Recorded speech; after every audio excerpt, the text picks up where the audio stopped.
Shiva nous envoie ce message très clair. Ce monde est irréel. Ce monde est une illusion. Mais évidemment, pour nous, il nous semble réel. Comme quand on dort et on est dans nos rêves, on a l'impression que c'est la réalité. Et tant qu'on ne sort pas de ce rêve, alors on est enchaîné par ce cycle de mort et de naissance. Et au final, ce monde est souffrance. Pourquoi ce monde est souffrance? Parce que on s'y attache et rien ne dure, rien n'est permanent. Et donc au final, tout ce que l'on désire obtenir, tout ce que l'on voudrait préserver, disparaîtra et nous fera souffrir. Et chaque chose, chaque plaisir, chaque émotion a sa contrepartie. La joie, la tristesse, le plaisir, la souffrance. Et c'est pour ça qu'à un moment donné, on prend conscience que ce monde est souffrance au final et qu'on a envie d'en sortir. Mais comment sortir de ce monde? Il faut sortir de l'illusion. Voilà. Et en fait, que Shiva est le destructeur de l'ignorance, c'est que pour parvenir à cette connaissance, pour parvenir à découvrir la réalité, alors il faut détruire l'ignorant. C'est cela en réalité, c'est ce que Shiva nous convie à faire. Cela effraie certaines personnes, ça effraie toujours lorsqu'on n'est pas prêt à cela. Mais quand on a compris que ce monde est fait de plein de choses pour nous attacher, et que tous ces attachements sont cause de souffrance, alors que le bonheur se trouve dans cette transcendance, au-delà, alors ce n'est plus une souffrance, ce n'est plus un problème. Quand tu es dans un rêve et que ce rêve se transforme en un cauchemar terrible, est-ce que c'est une souffrance d'en sortir? Non, c'est une délivrance. C'est exactement cela. Et c'est pour ça qu'on peut appeler Shiva le libérateur.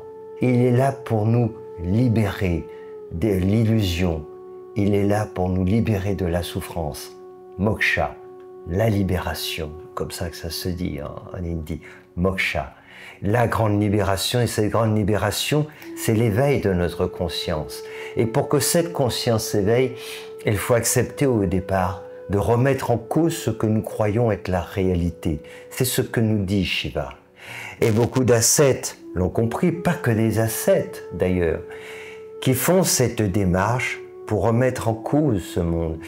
Et quand on fait ce travail, en fait, on réalise que cela est juste. On réalise l'impermanence de ce monde, on réalise la dualité, on le sait. Cette dualité, elle existe dans le monde physique, mais aussi dans la dimension émotionnelle, psychologique, partout. Et donc la question qui se pose, c'est au fond, sommes-nous condamnés à cela ou y a-t-il une dimension de notre être qui n'est pas soumise à cela?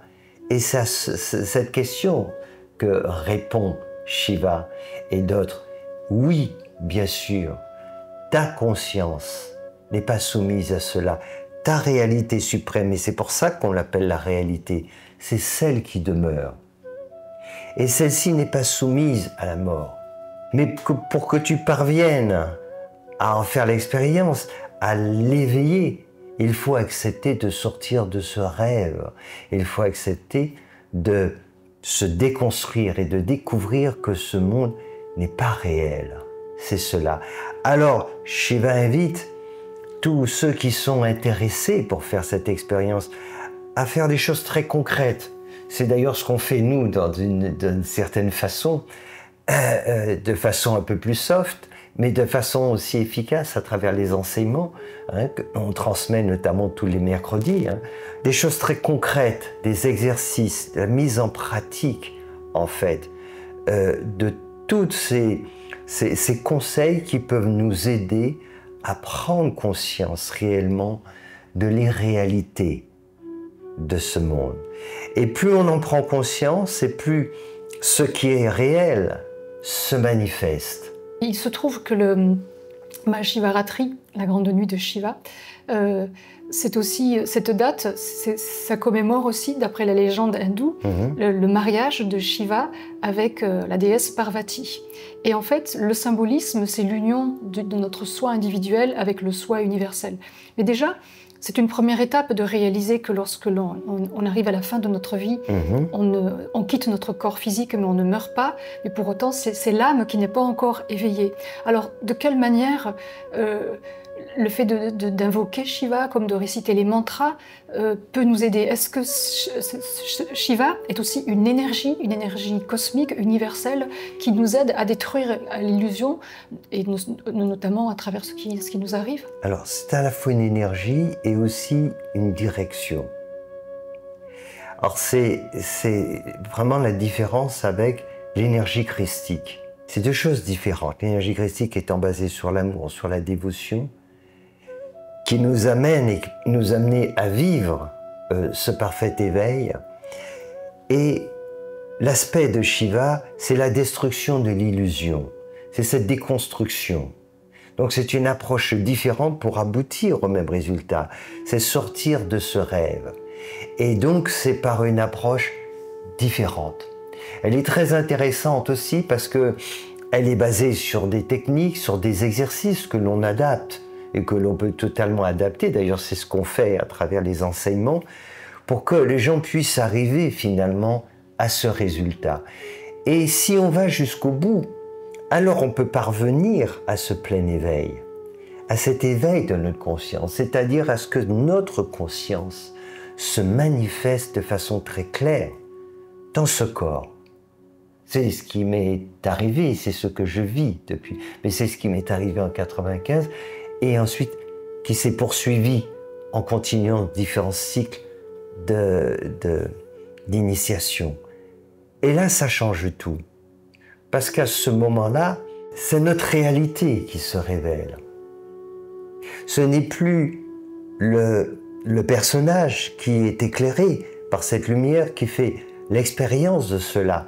C'est cette dimension qui se révèle. Et Shiva nous invite à faire cela. C'est ce que veulent vivre les ascètes. Et bien sûr, tout le temps, à chaque époque, il y a des êtres qui parviennent à cet éveil et donc à cette libération de cette illusion. Et cette libération se traduit par le fait que celui que l'on est se manifeste. On prend conscience de notre réalité. Et donc, à partir de ce moment-là, on peut quitter le rêve. Le rêve, ça veut dire le monde dans lequel on se situe, le niveau de conscience qui est ce niveau de conscience humain. Et à partir de là, on peut poursuivre. Et faisant cela, ça veut dire qu'on a vaincu la mort physique. Cette mort, c'est cela qui, l'enjeu est vraiment phénoménal. On n'aura plus besoin de se réincarner, à moins qu'on désire le faire pour des raisons, comme j'en ai déjà parlé, de compassion pour venir aider d'autres sur ce chemin. Mais sinon, on peut poursuivre notre voyage. Et là, ça se passe dans une autre dimension. C'est un phénomène d'expansion de conscience. Mais on n'est plus incarné dans ce corps plus soumis à la mort. Donc, on peut aussi vivre cette ultime expérience, cette libération suprême et avoir cette révélation de soi et se libérer. C'est ce que nous convie à faire Shiva, à aller au bout de cela. Et on se rend compte aussi que quand on y va étape par étape, parce que l'idée, c'est pas de dire on part et on va s'installer tout de suite à Bénarès et on va rejoindre les sadhus qui sont là depuis 30 ans, on va pas tenir le choc. Mais si on commence à mettre en pratique un certain nombre d'exercices très concrets, alors on y arrive progressivement. Détachement matériel, détachement du corps, ça veut pas dire qu'on se désintéresse, mais le détachement, et ainsi de suite. Et puis on s'ouvre, parce que plus on fait ainsi, plus on s'ouvre à cette dimension spirituelle, plus on s'élève, et plus on découvre d'autres choses.